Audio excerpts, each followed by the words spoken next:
bulan Ramadan yang akan datang beberapa saat ke depan. Semoga kita dipertemukannya. Allahumma barik lana fi Rajab wa Sa'ban wa barik lana Ramadan. Berkahilah kami ya Allah di bulan Rajab dan bulan Sya'ban ini dan pertemukan kami dengan bulan Ramadan.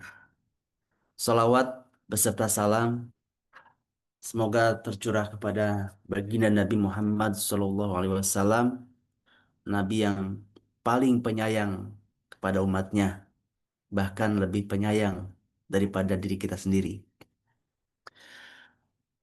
Baik Ibu Bapak yang Allah rahmati, kita insya Allah dalam beberapa hari ke depan ya, Muhammadiyah sudah menetapkan Selasa malam, berarti malam Rabu sudah masuk Ramadan, tarawih pertama.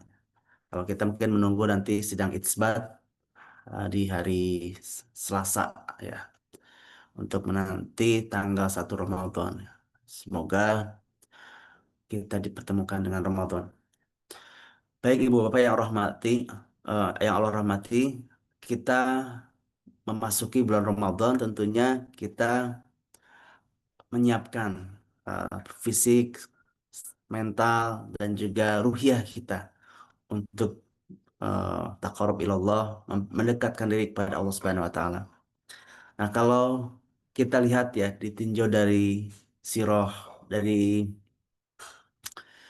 bagaimana Nabi memberikan contoh di Ramadan ataupun juga menegakkan syariat Islam di bulan Ramadan ya terkait dengan puasa, tarawih dan rangkaian ibadah yang lainnya, maka kita akan lihat ya hal yang menonjol dari sifat Nabi Shallallahu Alaihi Wasallam.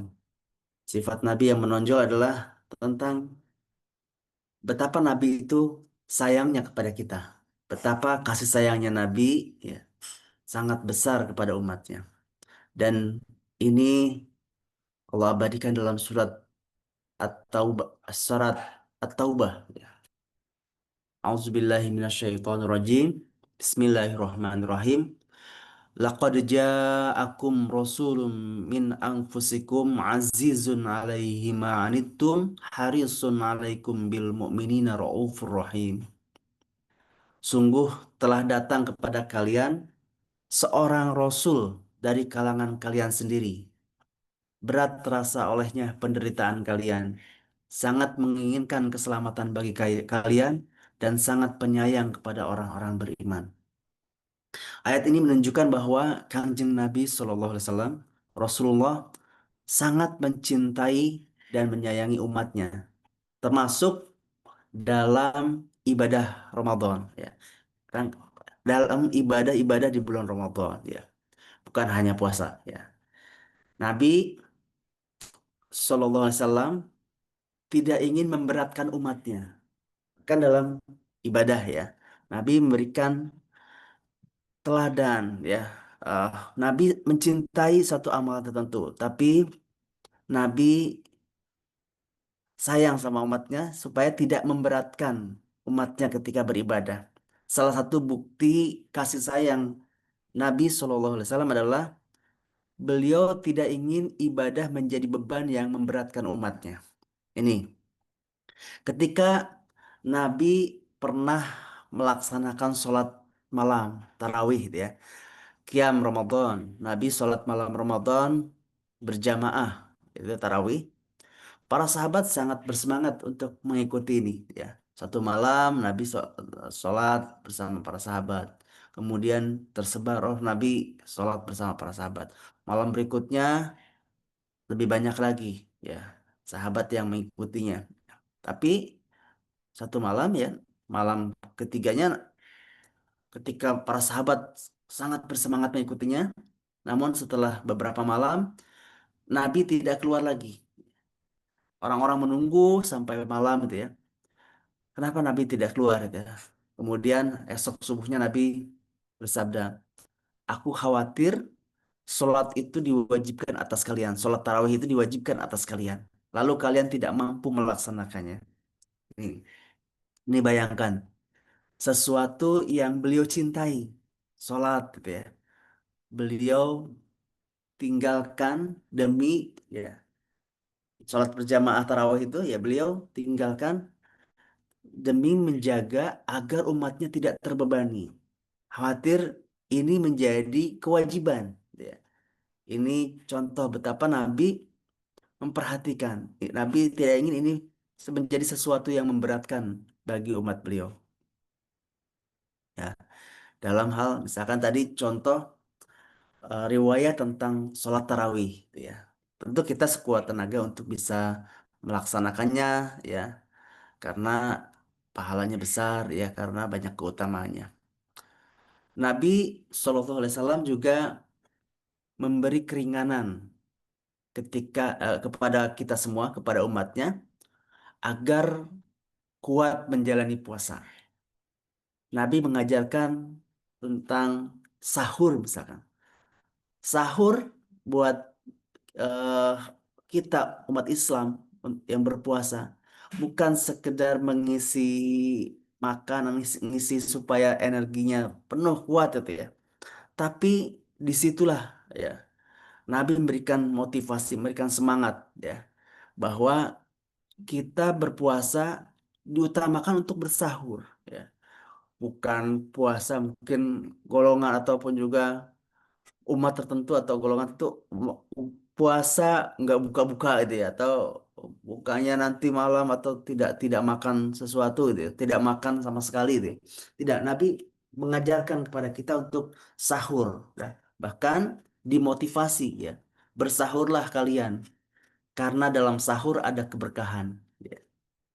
Nah, jadi bukan sekedar makan, konsumsi gitu ya. Tapi kita bersahur ini adalah untuk mendapatkan keberkahan. Karena kata Nabi, bersahurlah kalian. Karena dalam sahur ada keberkahan. Di situ adalah waktu-waktu terbaik juga untuk berdoa. Sahur bukan sekedar makan, tetapi bentuk kasih sayang Nabi agar umatnya kuat berpuasa. Beliau juga mengajarkan untuk menyegerakan berbuka. Ya, ini puasa. Jadi salah satu bentuk kasih sayang Nabi ya, bagaimana untuk menjalani kehidupan ini dengan mudah ya. Beliau mengajarkan untuk menyegerakan berbuka. Karena kata Nabi, manusia akan senantiasa dalam kebaikan selama mereka menyegerakan berbuka. Nabi tidak ingin umatnya menderita ya. Nabi ingin umatnya kuat dan dimudahkan. Itu poin yang kedua ya. Jadi tadi poin yang pertama adalah Nabi tidak ingin memberatkan umatnya. Poin yang kedua, Nabi memberi keringanan agar umatnya kuat menjalankan puasa. Ya. Diperintahkan untuk sahur, menyegerakan berbuka. Dan yang ketiga, ya, Nabi memberikan kabar gembira. Man shoma Ramadhana imanan wahtisaban, ghufira lahu ma taqaddama min dzambi. Barang siapa berpuasa Ramadan dengan iman dan mengharap pahala, diampuni dosa-dosanya yang telah lalu. Di sini Nabi sangat ingin umatnya diampuni dosanya. Puasa ini seperti hadiah ya. Hadiah dari Allah untuk umat Kanjeng Nabi Muhammad SAW. Seolah-olah Nabi ingin mengatakan, wahai umatku ya, ini kesempatan kalian untuk memulai hidup yang baru, untuk mendapatkan pengampunan. Dalam sebuah hadis ya, Allah Azza wa Jalla mewajibkan puasa Ramadan dan aku mensunahkan sholat malam harinya. Barang siapa berpuasa dan sholat malam dengan mengharap pahala keriduan Allah, maka dia keluar dari dosanya seperti bayi yang baru dilahirkan oleh ibunya. Insya Allah ya. Ini kasih sayangnya Nabi ya. Allah menyayangi umatnya, Nabi menyayangi kita semua. Nabi ingin kita diampuni dosanya. Man shoma man shoma Ramadhana imanan wahtisaban ghufira lahu ma taqaddama min dzambi. Siapa yang berpuasa Ramadan dengan iman dan mengharap pahala, diampuni dosa-dosanya yang telah lalu. Nabi ya, memikirkan kita semua. Yang keempat ya, bahkan sebelum kita lahir ya. Suatu hari Nabi berkata kepada para sahabat bahwa beliau merindukan saudara-saudaranya. Para sahabat tentu yang ada di sekitar Nabi bertanya, ya, bukankah kami saudara-saudaramu ya Rasulullah? Hai beliau, ya, beliau menjawab para sahabat, ya, kalian adalah sahabatku, ya. Saudaraku adalah mereka yang beriman kepadaku, padahal mereka belum pernah melihatku. Itulah kita, ya. Kita beriman, ya. Salah satu iman kepada yang gaib itu kan. Iman kepada Nabi, ya. Kita beriman. eh, kita nggak berjumpa dengan Nabi, ya. Kita tidak melihat langsung Nabi, tapi kita mengimani Nabi SAW. Itulah yang disebut sebagai kata Nabi. Itulah kalian adalah sahabatku ketika Nabi berkata kepada para sahabat, saudaraku adalah mereka yang beriman kepadaku, padahal mereka belum pernah melihatku. Inilah yang kita dirindukan oleh Nabi. Ya, Nabi memikirkan kita bahkan sebelum kita lahir, ya. Bahkan sebelum kita ada di bumi ini, ya. Dan ini, ya, Nabi merindukan kita, ya. Nabi memikirkan keselamatan kita. Jadi kalau kita lihat, ya, dalam dalam akhlak Nabi Shallallahu Alaihi Wasallam, ya, maka salah satu yang menonjol adalah kasih sayangnya Nabi Shallallahu Alaihi Wasallam. Betapa Nabi sayang, ya, kepada kita umatnya. Bahkan tadi dalam ibadah puasa yang insya Allah beberapa hari ke depan kita akan jalankan, kita bisa melihat, ya, betapa eh, kasih sayangnya Nabi Shallallahu Alaihi Wasallam kepada kita. Kita bisa melihat perintah-perintah syariat ini, ya, yang bisa yang menunjukkan betapa Nabi ingin kita dimudahkan, ya, diampuni dosanya, ya, ibadahnya juga dengan kuat dan lebih ringan, gitu, ya. Nabi memikirkan kita semua, bahkan Nabi merindukan kita, ya. Maka kalau kita lihat, ya, Nabi, ya, dalam kesempatan Ramadan, ya, ini adalah bukti kasih sayang Nabi kepada kita semua umatnya. Beliau ingin kita diampuni dosa-dosa kita. Beliau ingin kita didekatkan kepada Allah Subhanahu wa taala, diangkat derajat kita, diselamatkan dari api neraka. Tentu pertanyaannya buat kita sekarang, apakah kita bersiap, ya, sudah bersiap, ya, untuk mengoptimalkan hari-hari Ramadan yang waktunya terbatas, ya. Ayyamun ma'dudat, ya. Hari-harinya terbatas, ya. Apakah kita akan mengoptimalkan, ya, kesempatan yang akan datang insya Allah, ya, semoga Allah pertemukan dan mengoptimalkannya, ya, waktu yang Allah berikan kepada kita untuk memanfaatkannya sebagai bentuk balasan cinta kita kepada Rasulullah SAW. Dan kita semoga Allah mudahkan untuk bisa berpuasa dengan penuh iman, keikhlasan, dan meneladani akhlak Kanjeng Nabi Muhammad SAW. Nah, banyak juga kalau kita lihat memang dalam eh, jejak sirah, ya, kasih sayang Nabi SAW adalah sifat yang menonjol, ya, sifat yang eh, dominan yang bisa kita lihat, gitu, ya. Bahkan kasih sayang Nabi itu bahkan meliputi sampai kepada musuh-musuh Islam, ya. Bagaimana agar mereka masuk Islam, gitu kan, ya. Bahkan dalam dalam peperangan pun Nabi menunjukkan akhlaknya, ya. Bagaimana meminimalkan terjadinya korban, gitu, ya. Dan kalau kita lihat, ya, eh, dalam perang Nabi misalkan itu banyak yang bahkan tidak terjadi kontak fisik, ya. Mereka dikejutkan, ya, dengan serangan kejut misalnya. Sehingga apa tujuannya, apa? Supaya pihak musuh bisa ditaklukkan tanpa banyak korban yang terjadi. Dan memang kalau kita lihat, ya, keutamaan akhlak Nabi, ya, kemuliaan akhlak Nabi, karena memang misi utama Nabi adalah menyempurnakan akhlak. Bahwa risalah Kangjeng Nabi Muhammad SAW bukan hanya ibadah ritual, tetapi penyempurnaan akhlak manusia. Sesuai dengan hadis bahwa sesungguhnya aku diutus untuk menyempurnakan kemuliaan akhlak. Artinya, ukuran keberhasilan seseorang muslim bukan hanya ibadahnya, tapi bagaimana akhlaknya kepada Allah, bagaimana akhlaknya kepada orang tua, bagaimana akhlaknya terhadap sesama. Dan akhlak Nabi ya adalah Al-Quran. Ya, seperti yang sahabat tanyakan bagaimana akhlaknya Rasulullah. Tanyakan kepada Ibunda Aisyah. Ya. Ibunda Aisyah mengatakan bahwa akhlak Nabi itu adalah Al-Quran. Akhlak Nabi merupakan implementasi nyata Al-Quran. Ya. Itu yang digambarkan oleh Ibunda Aisyah radhiyallahu an. Ya. Ini berarti Nabi bukan sekedar menyampaikan ajaran, tapi menjadi contoh ya real life ya, contoh hidup dari nilai-nilai keutamaan nilai-nilai yang tinggi seperti kejujuran ya, sabar, pemaaf, penyayang ya, dan uh, akhlak mulia lainnya.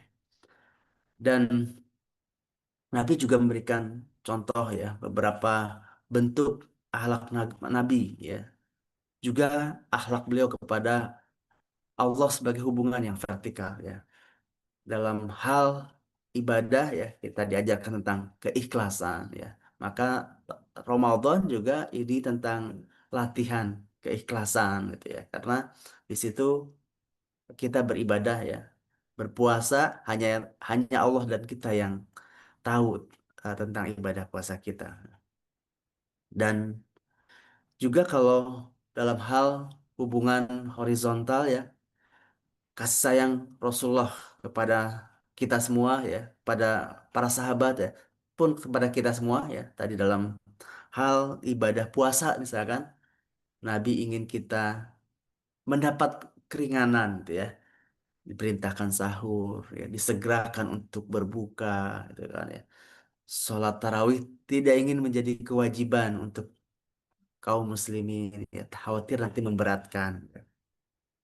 Dan tentu ini adalah cermin ya betapa Nabi sayang kepada kita semua.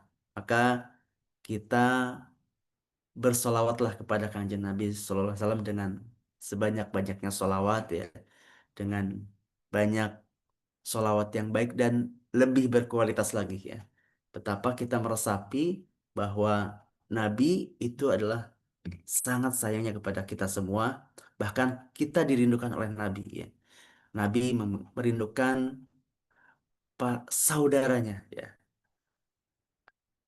akhi ya, kita adalah saudara Nabi itu ya, yang Nabi merindukannya ya. Yaitu orang-orang yang memeluk agama Islam, beriman kepada Allah, bersolawat pada Nabi itu ya, bahkan tidak berjumpa meskipun tidak berjumpa dengan Nabi Shallallahu Alaihi Wasallam. Dan memang ya ini adalah kunci ya, kunci bagaimana uh, Islam tersebar secara masif ya, diterima uh, dengan luas di masyarakat ya. Termasuk ini adalah kunci keberhasilan dakwahnya Nabi Shallallahu Alaihi Wasallam dan kunci kebangkitan umat ya. Dan kalau kita lihat ya uh, momen di mana Nabi pernah melakukan umroh kan, umroh di cuma 3 hari kan ya. Tapi momen itu menjadi momen pembeda ya, momen yang menjadi pengantar berbondong-bondongnya umat Islam di Mekah masuk Islam. Di tahun ke-7 Hijriah, Nabi setelah tahun lalu, tahun 6 itu di- ditolak untuk umroh ke Mekah ya. Dalam peristiwa Hudaybiyah itu ya. Tahun ke-6, tahun ke-7 Nabi akhirnya dikasih kesempatan, dibolehin untuk umroh. Tapi hanya 3 hari ya. 3 hari itulah yang monumental. 3 hari yang merubah cara pandang orang Mekah, orang-orang Quraisy terhadap Islam, terhadap Nabi ya dan para sahabat ya, terhadap kaum muslimin yang menjadi daya tarik sehingga mereka berbondong-bondong masuk Islam. Ada yang segera, ada yang menunggu sampai Fatu Mekah. Ribuan orang itu yang masuk Islam gitu ya. Karena apa? Karena 3 hari itu 3 hari yang memberikan kesan positif ya. Memberikan kesan betapa kaum muslimin itu adalah entitas ataupun juga komunitas yang eh, diteladani akhlaknya ya. Fisiknya kuat itu kan ya. Terus kemudian juga pekertinya baik ya.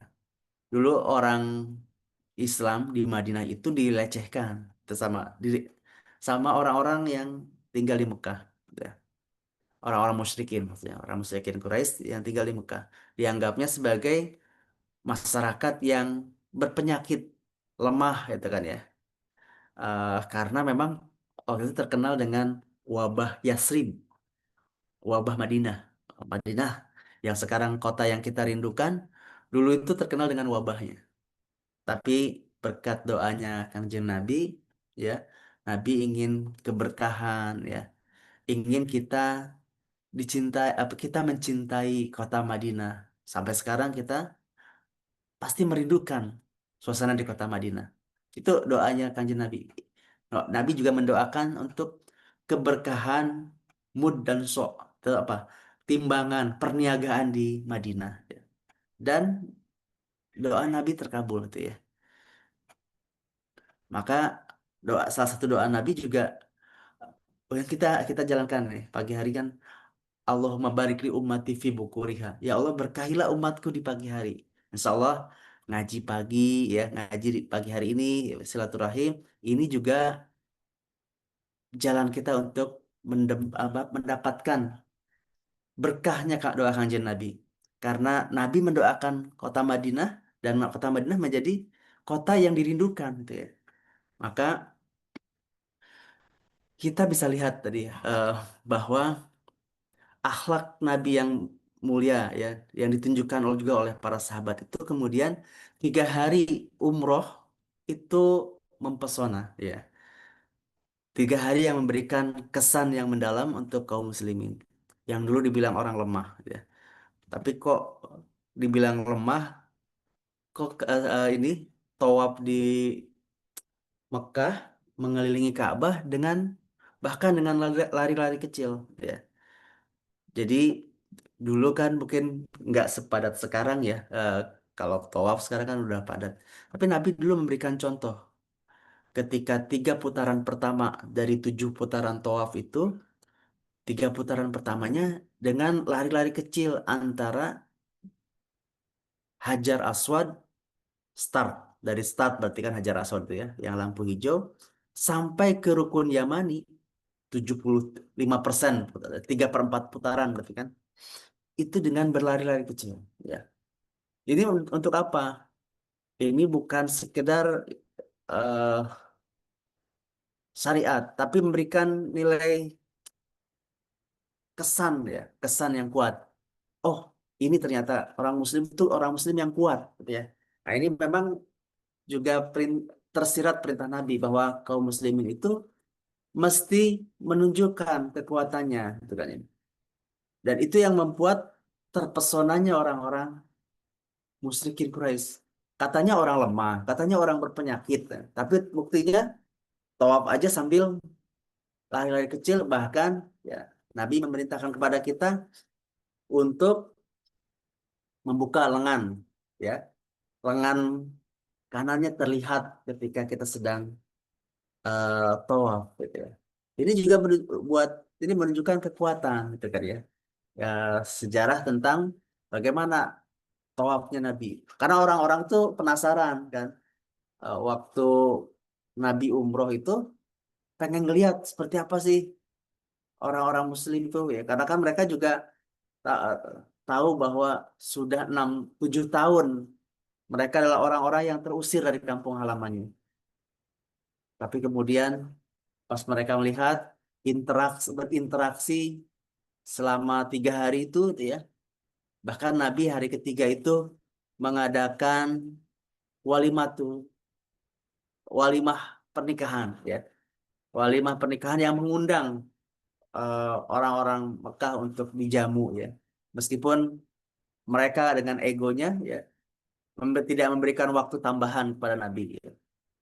Harus pernikahan Nabi dengan salah satu istri beliau itu harus diselenggarakan di luar kota Mekah gitu kan ya. Nah, ini ini menunjukkan tentang akhlak dan kekuatan kaum muslimin. Akhlak yang mulia itu ya ternyata menjadi daya tarik sehingga di tahun ke-7, tahun ke-8 ribuan orang masuk Islam dalam sejarah. Dalam sejarah Sirah Nabawiyah kita melihat ya setelah fase umroh sampai ke Fathu Mekah tahun ke-7 tahun ke-8. Nah, sekali lagi ini pesannya ya tentang bagaimana keutamaan akhlak Nabi ya. Salah yang paling menonjol adalah bagaimana Nabi betapa sayangnya kepada kita. Insya Allah tadi kita mau masuk bulan Ramadan ya, dan kita bisa lihat tadi betapa sayangnya Nabi kepada kita ya. Nabi tidak ingin ibadah itu memberatkan untuk umatnya. Nabi sangat suka sholat tarawih itu kan ya. Tapi Nabi harus tahan gitu ya untuk tidak berjamaah dengan para sahabat. Setelah beberapa malam sholat gitu ya. 2 malam sholat, malam ketiga tidak sholat berjamaah dengan sahabat. Ini karena Nabi tidak ingin ini menjadi hal yang diwajibkan. Lalu kemudian memberatkan umat kanjeng Nabi ya. Tentu kita semampu mungkin untuk bisa melakukannya setiap malam. Nabi memberikan motivasi kepada kita. Kalau mau puasa, sahur gitu kan ya. Karena di waktu sahur, dalam sahur itu ada keberkahan ya. Jadi bukan hanya untuk makan supaya tenaga kuat ya. Kita niatkan untuk bisa sahur. Puasa itu kita sahur ya. Bahkan Nabi perintahkan sahur itu diakhirkan waktunya. Supaya apa ya? Bukan hanya supaya kita kuat, tapi kita niatkan di situ ada keberkahan. Ada hadis Nabi, ada perintah Nabi, ada manfaatnya, ada berkahnya buat kita. Nabi perintahkan bahwa orang ya keislaman itu seseorang itu baik ketika dia menjegerakan untuk berbuka ya, buka untuk bersegera berbuka ya. Ini untuk apa? Untuk memberikan kepada kita semua yaitu kepada umatnya ya agar puasa itu ringan gitu ya. Diperintahkan sahur ya, diperintahkan untuk segera berbuka dan Nabi ingin agar dosa kita, dosa umatnya diampuni ya. Maka Ramadan ada kesempatan untuk kita menggapai maghfirah ya, mendapatkan keampunan dari Allah sebagaimana tadi hadis man shoma Ramadan imanan wahtisaban ghufira lahu ma taqaddama min dzambih ya. Maka berpuasa di bulan Ramadan dengan keimanan mengharap pahala keridhaan Allah maka diampuni dosa-dosanya. Nabi ingin kita semua dosa-dosanya diampuni. Maka berselawatlah kepada Nabi ya dan berdoalah semoga kita semua berdoa semoga Allah pertemukan kita dengan Ramadan yang akan datang beberapa hari ke depan. Insyaallah demikian. Mungkin demikian Ibu Bapak yang Allah hormati ya. Semoga sekali lagi Allah pertemukan kita dengan Ramadan ya dan kita bisa beribadah dengan maksimal istiqomah di bulan Ramadan. Demikian, semoga bermanfaat. Assalamualaikum warahmatullahi wabarakatuh. Waalaikumsalam Assalamualaikum warahmatullahi warahmatullahi wabarakatuh. wabarakatuh. Warahmatullahi wabarakatuh. Warahmatullahi Terima kasih wabarakatuh. Ustaz. Kami-kami, selamat Waalaikumsalam jazakallah aktivitas. Ya. khair. Pak Ustadz boleh bertanya Oh, sedikit? silakan, Ibu. Eh, di bulan Ramadan kan itu ada saatnya nuzulul Quran, saatnya Al-Quran diturunkan malam malam 17 ya Pak Ustadz ya. Itu apakah ada kaitannya sama wahyu pertama diterima oleh Rasul saat menerima eh, apa di Gua Hiro itu Pak Ustadz? Apakah itu sama itu waktunya Ramadan juga dan malam 17 di bulan Ramadan juga? Terus yang kedua, Pak Ustadz itu waktu kita tawaf, kan itu Rasul menunjukkan kalau kita tuh orang Muslim tuh kuat ya, dalam keadaan sehat walafiat gitu memutari itu. Apa ada keistimewaan juga untuk mengitari Ka'bah itu? Adakah sesuatu yang istimewa gitu, Pak Ustadz? Kenapa harus mengitari Ka'bah selama sampai 7 kali putaran, Pak Ustadz? Itu dua saja pertanyaan saya, Pak Ustadz. Terima kasih. Baik, baik Ibu ya. Ah, betul kalau secara tradisional mungkin ada di beberapa tempat yang memperingati nuzulul Quran, malam turunnya Al-Quran ya. Ya. Ada yang memperingatinya di tanggal 17 Ramadan gitu ya. Hmm. Nah, kalau turunnya wahyu pertama di Gua Hiro betul di bulan Ramadan ya. Tapi soal tanggalnya ini perbedaan pendapat gitu kan ya. Perbedaan pendapat apakah di malam 17, apakah di malam pertama gitu ya, atau di malam ke-27 gitu ya. Itu perbedaan pendapat, tapi ini lebih eh, untuk monumental, eh, monumen untuk kita mengenang, untuk kita memberikan semangat ya, karena bulan Ramadan itu jadi mulia ya, bukan karena puasanya ya. Sebagaimana kota Mekah itu menjadi mulia karena apa? Karena Al-Quran diturunkan di sana. Ya. Ya. Dan Ramadan jadi mulia karena apa? Karena Al-Quran. Al-Quran diturunkan di bulan Ramadan, gitu kan ya. Kemudian kita diperintahkan untuk memperbanyak bacaan Al-Quran, ya.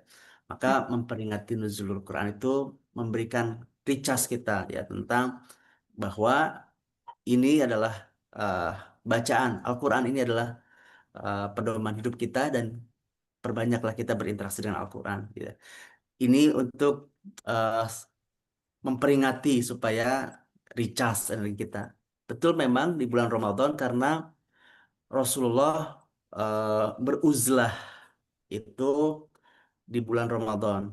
Dan sebelum Rasulullah menjadi nabi, memang beberapa tahun eh, sebelum menjadi nabi, sekurang 3 tahun sebelum nabi diangkat menjadi nabi, Rasulullah itu sering uzlah ke Gua Hiro yang menyendiri merenung di Gua Hiro sampai di usia 40 eh, Allah mengutus malaikat Jibril ya menemui Nabi ya dan menurunkan eh, Al-Qur'an menurunkan surat pertama ya kepada Nabi di Gua Hiro ya. Maka maka ini menjadi titik tonggak gitu ya untuk eh, diutusnya Kanjeng Nabi, diangkatnya Kanjeng Nabi sebagai utusan Rasul. Allah, sebagai Nabi dan Nabi sebagai Rasul. Nah, itu terjadi di bulan Ramadan gitu ya. Tapi tanggalnya tanggal berapa, para ulama berbeda selisih pendapat gitu kan ya. Ini lebih ke seremonial di masyarakat kita secara tradisional memperingati malam nuzul Quran gitu ya. Ya, ini sekali lagi bukan amalan khusus, ibadah khusus, tapi memang sebagaimana kita memperingati Isra Mi'raj, memperingati hari-hari besar agama Islam. Ini untuk memberikan semangat ya, ya memberi cas dan memperdalam lagi ya, karena kan sama seperti kita memperingati 17 Agustus gitu kan ya. Untuk apa? Memberikan semangat kebangsaan itu ya, semangat cinta tanah air ya. Maka peringatan Nuzul Quran juga untuk kita eh, men- meningkatkan lagi interaksi kita dengan Al-Quran. Baik, yang itu yang pertama. Yang kedua, tentu ibadah umroh, tawaf ya, salah satu rangkaiannya tawaf ya, tawaf ataupun mengelilingi Ka'bah. Baitullah, Ka'bah itu adalah salah satu ibadah terlama kali ya, salah satu ibadah yang eh, umurnya udah lama ya, bahkan sebelum Kanjeng Nabi diutus ya. Itu eh, Baitullah yang ada di bumi itu ada, yaitu Ka'bah, itu adalah tempat di mana manusia bertawaf. Di langit pun ada Baitul Ma'mur gitu ya. Ka'bah yang di langit yang para malaikat juga bertawaf ya. Tawaf Setiap hari juga ya. 70.000 malaikat bertawaf di Baitul Ma'mur ya. Dan tidak kembali lagi karena banyaknya malaikat ya.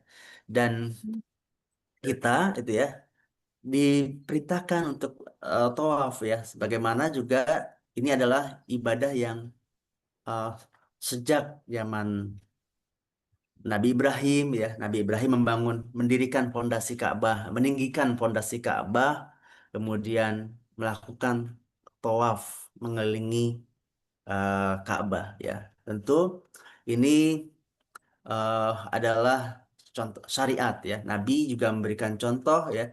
Nabi juga ini juga menunjukkan keterikatan syariat ya, bahwa Islam itu sudah ada bahwa para nabi itu adalah menyebarkan Islam gitu kan ya. Eh, para nabi agamanya Islam gitu kan, dan dan syariat itu bersambung gitu kan ya. Bahkan ya orang-orang apa namanya tawaf ini ya, karena ini adalah juga dicontohkan oleh bapak moyang kita itu Nabi Ibrahim alaihissalam ya, Nabi Ismail, dan terus diikuti terus oleh umat manusia. Bahkan sebelum Kanjeng Nabi diutus, orang-orang musyrikin pun melakukan tawaf ya. Cuman bedanya gitu kan ya, mereka eh, mereka tawafnya dipenuhi dengan praktek kemusyrikan ya, praktek musyrik dan eh, menyekutukan Allah ya. Maka Nabi meluruskan syariat tawaf itu tuh kan ya. Dulu bahkan tawaf itu ini akal-akalannya orang musyrikin Quraisy ya, itu harus beli kainnya itu dulu ya, orang musyrikin harus beli kain di sana. Ini karena ada motivasi bisnis itu.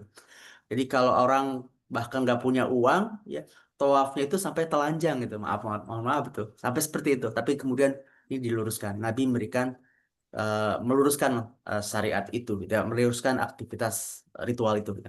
Maka sampai sekarang kita mengikuti uh, perintah Nabi itu ya, mengikuti syariat Nabi untuk melakukan tawaf ya. Salah satu rangkaian dalam ibadah umroh, haji, bahkan tawaf ini adalah bentuk uh, kalau kita masuk ke masjid ya, uh, penggantinya sholat tahiyatul masjid kalau ke Masjidil Haram itu dengan tawaf itu kan, tawaf 7 putaran Oh, gitu ya. Ya tentu ini adalah kita bisa merasakan ya energi ya, energi ruhiyah ya, karena dekat dengan eh, sentral gravity ya, dan kiblat kaum muslimin gitu ya. Ini eh, yang dicontohkan oleh Rasulullah ya, dan sudah dicontohkan juga oleh Nabi Ibrahim alaihissalam ya. Bahkan para malaikat pun bertawaf mengelilingi Baitul Ma'mur ya, di eh, yang menurut saya. riwayat adalah garis vertikal dari Ka'bah yang ada di bumi ya. Nabi ketika Mi'raj eh, sampai ke langit ketujuh gitu ya, di Baitul Ma'mur. Ketika Nabi melihat Nabi Ibrahim juga sedang bersandar di Baitul Ma'mur ya, ketika peristiwa Isra dan Mi'raj. Jadi ini adalah ibadah yang dilakukan oleh manusia di bumi ya, juga para malaikat di langit melakukan ibadah tawaf itu kan ya. Tentu besar eh, faedahnya ya. Ini adalah bagian dari ibadah yang kita mencontoh Kangjeng Nabi Sallallahu Alaihi Wasallam. Demikian. Mungkin demikian Ibu. Apakah, apakah itu emang lurus langsung ke atas ke apa? Ada Baitul arsnya Makmur. Allah gitu, ada arsnya Allah gitu Ke di atas Baitul itu. Makmur ya. Menurut riwayat Baitul artinya Ma'mur. adalah Ka'bah di bumi ini vertikal dengan Baitul Makmur ya, dengan Ka'bah yang ada di langit seperti itu. Wallahu alam seperti apa pengukurannya, karena kan bumi bulat dan berputar gitu kan. Iya, Secara tapi segitiga itu berputar. emang arsnya Allah itu ya, ya, ya Pak Ustadz. Atau emang itu apa Baitul Oh, Mahmur itu emang bukan. adanya di arsnya Allah itu, Pak Ustadz. Bukan. Dari riwayat, terutama riwayat tentang peristiwa Isra Mi'raj itu kan ya, itu adalah Baitul Ma'mur, itulah Ka'bah di langit ya, di langit ketujuh gitu ya, ketika Nabi eh, Isra berjumpa Mi'raj. dengan para nabi di langit Mhm. ketujuh. Nabi berjumpa dengan kakeknya, yaitu Nabi Ibrahim alaihissalam ya, yang para ulama menyebutnya sebagai eh, Ka'bahnya ya, Ka'bahnya di langit seperti itu. Masya Allah. Baik. Ustadz mau tanya, Oh, jadi tadi kata Ustadz pengganti sholat tahiyatul masjid kalau kita umroh itu. Jadi sebetulnya nggak usah sholat tahiyatul masjid dulu ya, langsung umroh aja, langsung tawaf. wow. Kalau di Masjidil Haram, iya Bu, tapi memang kan saat Eh, ini enggak semua orang bisa langsung masuk untuk ke lintasan tawaf ya. Jadi iya, utamanya ketika masuk Masjidil Haram, eh, kita melakukan tawaf. Tapi kalau eh, tidak mampu gitu ya, ya belum diringankan dengan berkesempatan karena tidak penuh gitu. berkesempatan, betul, dengan sholat tahiyatul masjid. Apalagi Oh, sekarang untuk bisa ke Mustaf gitu ya, tempat untuk tawaf itu nggak semua orang iya, bisa. Hanya iya, orang iya. pakai kain ihram yang Iya. diperbolehkan untuk Mhm. masuk ke Mustaf. Kecuali kita bisa untuk lintasan yang di dalam masjid. Mungkin sekitar Mhm. berapa kilo tuh saya sempat mungkin sekitar Iya, dua iya. koma 2,1 kiloan ya Satu sekali jam lah Ustaz. 1 jam ya. Apalagi Tujuh, kalau yang tujuh kali, lintasan tujuh kali berat. 1 jam Jadi itu. jadi Iya. emang betul-betul menunjukkan kekuatan ya itu, Masya Allah. Ya, betul. Karena memang ibadah haji dan ibadah umroh itu, kalau kita umroh kan langkah itu sekitar 15.000 sampai 20.000 ya. Insya Allah sehat itu. Ya, betul. Iya betul. Betul Pak Ustadz. Iya, betul Nah, Ustaz. 15.000 sampai 20.000 tuh kalau kita umroh dari mulai ini ambil mikot gitu ya. Itu Nah, termasuk rasanya rezeki sayang atau kalau enggak tuh sudah Pak di sana Ustadz? tidak tawaf ya Ustaz, nggak berkali-kali tawaf tuh sayang gitu ya. Betul, betul. Ini kesempatan ketika di Masjidil Haram, maka utama itu gitu ya, untuk bisa eh, salah satunya adalah untuk bisa tawaf di Baitullah. Gitu. Apa itu termasuk rezeki juga Pak Ustadz gitu ya apa, melingkarinya itu semakin dekat dengan Ka'bah kan kita semakin kecil tuh Kak, perputarannya tuh Pak Ustadz. Sekarang justru nggak bisa masuk kalau nggak ada kekuatan dari Allah juga ya. Itu apa rezeki atau gimana tuh Pak Ustadz? Ya, Alhamdulillah ketika kita bisa eh, berkesempatan ya, ini adalah rezeki dari Allah tentunya ya. Kita bisa umroh ke sana itu kan ya. Itu yang nikmat yang besar dari Allah berikan kepada kita. Tapi kemudian juga ibadah itu juga kan perlu perlu siasat, perlu strategi juga itu kan ya. Termasuk Iya ketika betul. tawaf itu kan ya. Eh, kalau eh, tawaf semakin dekat ke lingkaran kecil, maka ininya juga lintasannya mungkin lebih pendek ya, tapi Kecil, tingkat heeh. kemacetannya atau tingkat ininya cukup padat ya. Padat. Tentu kita harus mensikapi, mensiasati ya, supaya jangan sampai ibadah itu eh, kemudian kita menjadi eh, zolim gitu ya. Termasuk juga mencium hajar aswad. Itu adalah Mhm. yang dicontohkan oleh Rasulullah. Rasulullah mencium hajar aswad itu ketika eh, bukan sedang umroh ya. Hati-hati kalau saat ini sedang umroh, jangan sampai pegang Ka'bah, jangan pegang juga apa Hajar namanya, Aswad. hajar eh, makom Ibrahim gitu ya. Jelas. Oh, Kenapa? makam Ibrahim. Ya. Kenapa? Karena kalau kita umroh itu sudah pakai kain ihram, Mhm. jangan pakai parfum lagi kan, ya. Iya, Sementara di eh, tempat-tempat tadi itu Oh adalah iya tempat wangi yang ya Ustaz itu wangi wangi. banget. Iya betul betul. disiram dengan parfum ya. Makanya Jadi jangan kalau mau megang itu setelah selesai ya. setelah selesai rangkaian ibadah umrohnya. Kalau sedang tawaf sunnah, tawaf ini ya bukan umroh ya tidak apa-apa itu kan.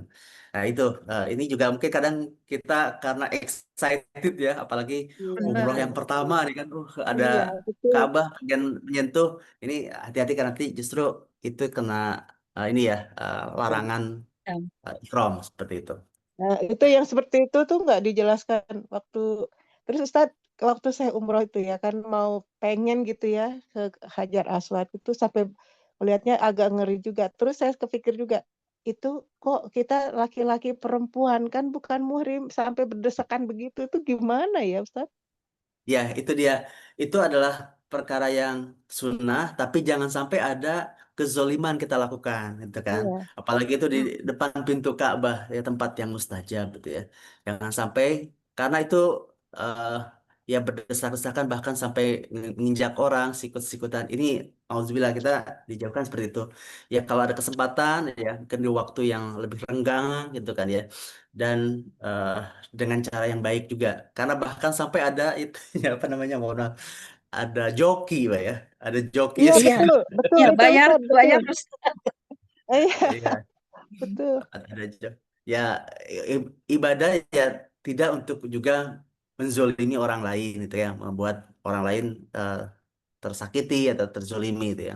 Termasuk tadi ibadah tawaf pun kita mesti cari siasat itu kan di ibadah itu kan ya karena mungkin di lingkaran tertentu lebih renggang ya sehingga kita bisa lebih eh, lancar itu kan ya. Ya, tentu ini berkat karunia dari Allah tentunya kita berdoa pada Allah tapi juga mensiasatinya jangan sampai kita ikut arus yang kemudian eh, menyakiti dan menzolimi orang lain ya apalagi itu di tempat yang mustajab seperti itu ya doa perbanyak doa itu kan di situ. Terus Ustadz Tapi kalau nggak tawaf masalah ya itu Pak. memang dapat Bu enggak silakan yang dulu. Enggak maksudnya waktu tawaf kan kadang-kadang di lingkaran pertama kan kita masih agak jauh dari itu. Nah itu nggak masalah itu Pak Ustadz. Begitu lingkaran semakin dekat ke lingkaran ketujuhnya itu kita semakin dekat dengan Ka'bah gitu nggak masalah ya Pak Ustadz. Karena kita harus Tidak Pak. 7 kali lingkaran kan? Ya, tidak apa-apa Ibu. Ya, yang tujuh putaran itu, gitu ya, Eh, yang sebisa mungkin kita bisa cari yang lebih longgar itu kan ya. Karena kan kalau maksain di terdekat ya sama aja, keutamanya sama itu kan ya. Yang intinya kita ibadahnya itu kan kepada Allah ya, bukan kepada eh, Ka'bahnya itu kan, tapi kepada Allah Hmm. dan eh, tiba kita mencontoh Rasulullah itu ya, mencontoh Rasulullah ya eh, dan tentu semampu semampu kita ya. Karena kan kalau ukuran keutamaannya dekat dengan lingkaran Ka'bah nggak fair gitu kan ya. Bagaimana orang yang secara fisik terbatas gitu kan ya. Bahkan ada Mhm. yang tawafnya pun pakai ya kursi roda dan sebagainya. Itu Kursi kan roda. artinya setiap orang punya kesempatan untuk mendapatkan fadilah gitu ya. Dan keutamaan ya bukan berarti nanti yang terdekat itu yang terutama. Ya semampu kita ya kita beribadah semampu yang kita mampu dan tidak kemudian juga menyakiti orang lain gitu kan tidak sampai kemudian menzulimi orang lain gitu ya termasuk dalam hal ibadah itu dalam ibadah sholat itu kan ya Mhm. maka kemudian Baik. para askar juga kan sangat sangat ketat ya ada yang orang yang dalam keramaian tersebut sholat di tengah-tengah lintasan itu kan sering diusir juga ya sama sama Ya. askar lebih karena lebih juga untuk menjaga kemaslahatan keselamatan ya jamaah yang lebih banyak ya. Mhm. Ya, Jadi baik memang Ustaz. kalau tawaf itu laki sama perempuan bercampur tuh nggak apa-apa ya Ustadz. Nah, ini tentang mazhab fikih, Ibu ya. Karena kita eh, kita di Indonesia mayoritas adalah mazhabnya mazhab Syafi'i itu kan Oke, ya, ya. Imam Syafi'i ya yang kita tidak batal wudunya ketika laki dan perempuan bersinggungan ini apa kulit itu kan ya. Kulit ya. Tapi di sana mazhabnya mazhab Maliki itu kan ya. Itu tidak membatalkan gitu. Tentu para imam mazhab punya landasan eh, landasan keilmuan yang sudah mumpuni ya, tinggal kita akan ngikuti itu ya. Maka kita juga berlaku mengikuti mazhab di mana eh, kita Tempat tinggal. kita tinggal gitu ya. Kita Oh, ada di situ gitu kan ya.